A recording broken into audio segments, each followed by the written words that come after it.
So eto na nga mga idol, boxing update tayo. Marlon Tapales dumadaan nga po ngayon sa matinding training at matindi rin ang kanyang nakisparing nitong nakarang araw lamang.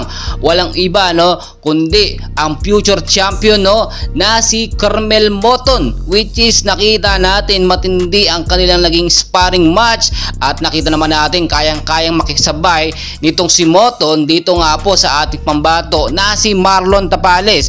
So nang makita nga po ito ni Naoya Inoue ay tila natakot siya at sana wag niya namang iurong or ikansela ang kanilang laban. Matindi po talagang natatanggap ngayon na suporta. Ito nga pong si Marlon Tapales kahit si Floyd Mayweather ay talagang kumpiyansa at magbibigay ng suporta sa ating kababayan na si Marlon Tapales.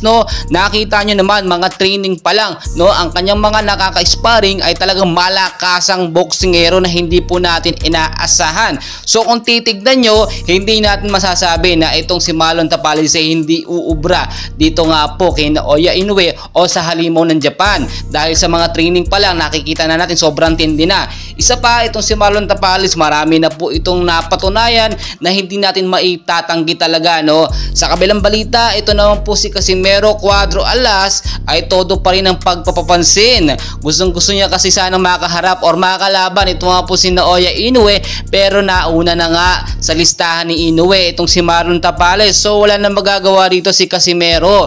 Ang dapat talang gawin ni Casimero ay mag-training at hintayin ang kanilang rematch. Ito nga pong si Yoshinori Ogoni, which is round 4 lang ang nangyari. And sa ulitin, sana maging maingat talaga itong si Casimero sa kanyang mga laban para hindi naman masabing ma-headbutt or yung mga tama niya, wag naman para iwas na lang din po sa injury kung sakaling magdugo ang tama nitong si Casimero Cuadro Alas. Anyway guys, abangan talaga natin, matindi po ito, December 26 at ilang araw na nga lang po, ilang linggo na lang magsisimula na ang undisputed fight heavyweight champion na manalo po dito sa laban nga po ni Marlon Tapales at ni Naoya Inoue. So ibigay natin yung ating suporta dahil wala pong sinasayang na oras or pagkakataon nitong si Marlon Tapales at kahit nakikita natin ng private or ng public ang kanyang mga training, wala pong problema yan. Itong si Naoya Inoue, tinatago po ang mga training at hindi niya pinapakita sa publiko, baka nga daw kasi masilip ang kanyang mga training na ginagawa.